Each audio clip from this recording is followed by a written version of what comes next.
iOS 18 കൂടെ മറ്റൊരു അപ്ഡേറ്റും apple release ചെയ്തിട്ടുണ്ട്. iOS 17.7. നിങ്ങളിപ്പോൾ iOS 18ലേക്ക് അപ്ഡേറ്റ് ചെയ്യാൻ പ്ലാൻ ചെയ്യുന്നില്ലെങ്കിൽ തീർച്ചയായിട്ടും നിങ്ങൾക്ക് 17.7 എന്ന അപ്ഡേറ്റിലേക്ക് അപ്ഗ്രേഡ് ചെയ്യാൻ സാധിക്കും. നിങ്ങളുടെ ഡിവൈസിൽ ജെനുവിൻ പാർട്ട് അല്ല യൂസ് ചെയ്യുന്നതെങ്കിൽ iOS 18ലേക്ക് അപ്ഡേറ്റ് ചെയ്യുമ്പോൾ ചില പ്രോബ്ലംസ് വരാൻ ചാൻസ് ഉണ്ട്. അതുകൊണ്ട് തന്നെ നിങ്ങൾ വെയിറ്റ് ചെയ്തിട്ട് iOS 18ലേക്ക് അപ്ഡേറ്റ് ചെയ്യുന്നതായിരിക്കും ഏറ്റവും നല്ലത്. 17.7 എന്ന ഈ ഒരു അപ്ഡേറ്റ് iPhone XR വന്നിരിക്കുന്നത് 548.4 MBക്കാണ്. അപ്പോൾ നമുക്കറിയാം ഇനി മുതൽ iOS 17ൽ പുതിയ ഫീച്ചേഴ്സ് ഒന്നും ആപ്പിൾ പ്രൊവൈഡ് ചെയ്യത്തില്ല. iOS 18 മാത്രമേ പുതിയ ഫീച്ചേഴ്സ് ആപ്പിൾ പ്രൊവൈഡ് ചെയ്യൂ. പകരം iOS 17 വരുന്ന എല്ലാ ഫീച്ചേഴ്സും ഇനി മുതൽ ബഗ് ഫിക്സ് ചെയ്യാനും സെക്യൂരിറ്റി പ്രോബ്ലംസ് ഫിക്സ് ചെയ്യാനുമായിരിക്കും. അതേപോലത്തെ ഒരു അപ്ഡേറ്റ് തന്നെയാണിത്. ഈ ഒരു അപ്ഡേറ്റിനും ആപ്പിൾ കുറേ ബഗ് ഫിക്സസും സെക്യൂരിറ്റി പ്രോബ്ലംസുമാണ് ഫിക്സ് ചെയ്തിരിക്കുന്നത്. നമുക്ക് അപ്ഡേറ്റ് നോട്ട് നോക്കാം.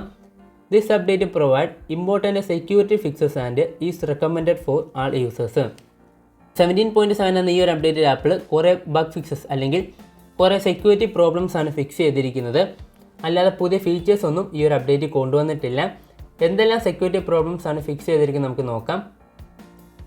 നിങ്ങളിപ്പോൾ സ്ക്രീനിൽ കാണുന്ന ഇത്രയും സെക്യൂരിറ്റി പ്രോബ്ലംസ് ആണ് iOS 17.7ലും iPadOS 17.7ലും ആപ്പിൾ ഫിക്സ് ചെയ്തിരിക്കുന്നത്. കുറേ സെക്യൂരിറ്റി പ്രോബ്ലംസ് കൊടുത്തിട്ടുണ്ട്. ഈ ഒരു പ്രോബ്ലംസ് എല്ലാം അല്ലെങ്കിൽ ഈ ഒരു ഇഷ്യൂസ് എല്ലാം ഈ ഒരു അപ്ഡേറ്റിൽ ആപ്പിൾ ഫിക്സ് ചെയ്തിട്ടുണ്ട്. നിങ്ങളിപ്പോൾ iOS 8ലേക്ക് അപ്ഡേറ്റ് ചെയ്യുന്നില്ലെങ്കിൽ തീർച്ചയായിട്ടും നിങ്ങൾ 17.7 എന്ന ഈ ഒരു അപ്ഡേറ്റ് ചൂസ് ചെയ്യുക. ഇനി മുതൽ iOS 17 ഇറങ്ങാൻ പോകുന്ന അപ്ഡേറ്റ് എല്ലാം 17.7.1, 17.7.2 ഇതേപോലത്തെ അപ്ഡേറ്റ് ആയിരിക്കും. അല്ലാതെ പുതിയ ഫീച്ചേഴ്സോ അല്ലെങ്കിൽ പുതിയ ഇമ്പ്രൂവ്മെൻറ്റ്സ് ഒന്നും iOS 18 വരാൻ പോകുന്നില്ല. iOS 17ൽ എല്ലാ സെക്യൂരിറ്റി അപ്ഡേറ്റ്സും ആപ്പിൾ പ്രൊവൈഡ് ചെയ്യും.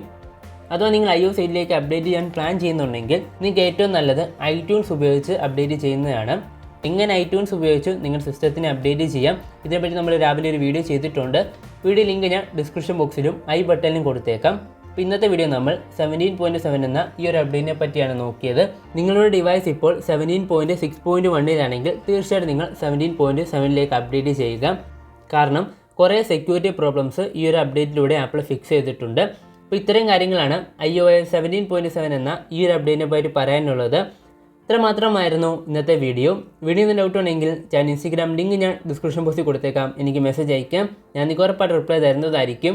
വീഡിയോ ഇഷ്ടപ്പെട്ടാൽ ചാനൽ മറക്കാതെ സബ്സ്ക്രൈബ് ചെയ്യുക. അടുത്ത വീഡിയോ വീണ്ടും കൂട്ടാം.